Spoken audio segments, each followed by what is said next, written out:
In this video, I want to show you what I made with the extra pallets I had and show you the final key stages in completing my round pen project. Welcome to United Ranch. Saddle up and enjoy the ride.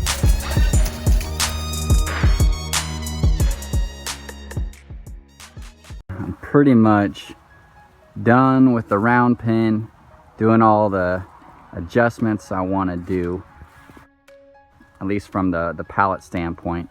So I got these two right here, and then here's my chute that I'm gonna do, probably a squeeze pen kind of thing.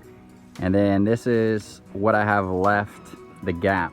So all I did was, see these middle boards, or I just pretty much took apart those. Remember that pile that I have of those scrap ones? So I took two of those and I screwed one on this end, one on that end, and then I take my broken pieces, my scrap, part of my scrap pile of the thick boards and the skinny boards, and then I'm just going to, on this, I'm just mocking, pretty much I'm mocking half of a pallet, and I'll just cut these with the reciprocating saw and to fit accordingly. So thick, and then 3 thins, and then thick. And then on the reverse side, do thick, and then 5 thins, and then thick, all attaching to these 2x4s.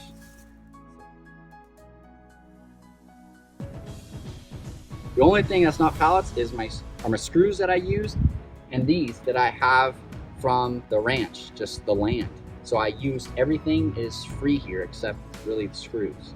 So these are about 7 foot and about 1.5 feet deep in the ground. The stuff that is in the ground, I chipped. Technically, you would want to chip all of this, right? So the trees that are alive, the bark, it helps prevent the insects and from destroying the trees and the moisture. But when they're down, when they're cut, when they're dead trees, the bark encourages insects, encourages the moisture, and it destroys and rots away the dead tree. So in reality, I would want to strip all this bark and then treat it with a wood treatment. But I didn't do that. But what I did do is where it meets the dirt, I did strip it. And I don't have one of those cool things that you can strip the bark easy. I just did an axe. So you strip it down, strip all the bark down, and treat that wood, that exposed wood that you just stripped the bark from. And I did 2 bags of 80-pound concrete per side. So about 160 pounds of concrete. This is from a pallet. Obviously you could tell it's not one of these pallets, but it's another pallet I got somewhere else. So instead of wasting or burning these pallets or whatever you do with them, I used it. Actually, for my chute, it's one of these pallets that I just sawzawed half of it off. So I sawzawed one of those halves, and I sawzawed some more wood, and then I made this X. So again, these are all just thick and skinny and scrap boards from the pallets, from the free pallets that I just screwed into the timber here and this pallet here, and screwed in to this pallet with that timber. And then I did some brackets on the other side. So those are the brackets I got for probably a few cents each at this store, I think called Restore Habitat for Humanity. Kind of like a Home Depot thrift store. Really good deals there.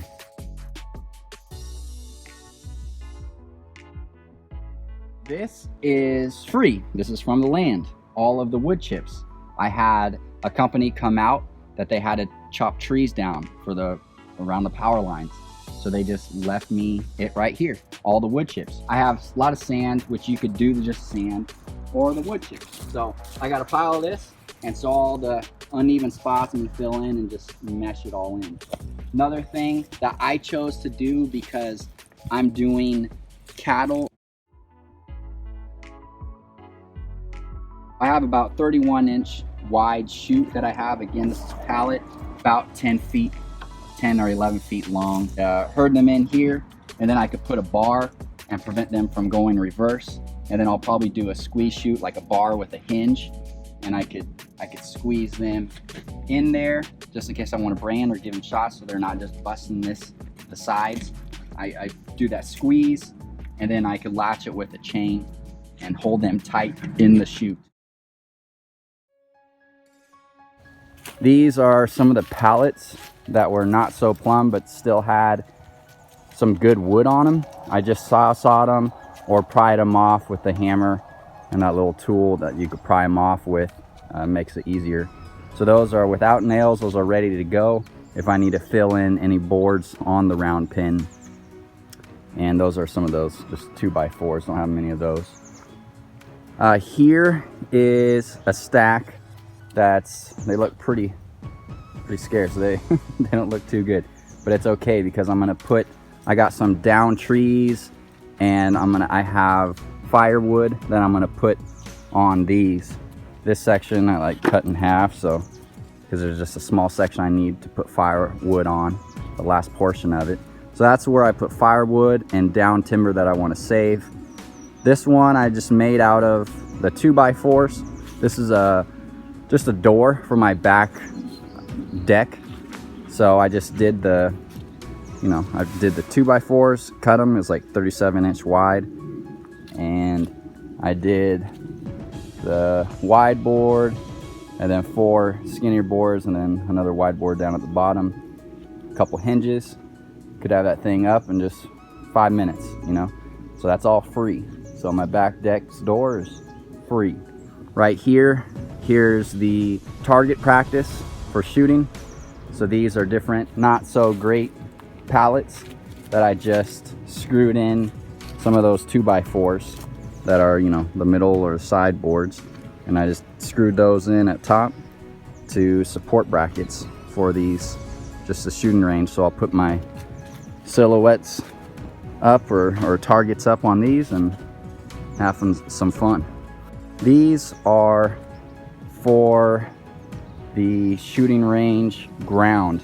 A lot of these were some good wood that you could walk on, but just look at it. I mean, it's just everywhere. But it's good to walk on. It's pretty sturdy, and that pile's for that. This pile is for extra pallets that are pretty much ready to go. I got some few adjustments that I would do to these, but I was just looking for the structure of the 2x4s. They're pretty plumb.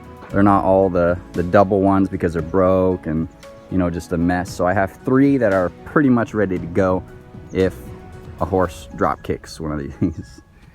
And that is pretty much what I'm doing with the extras. So just some ideas.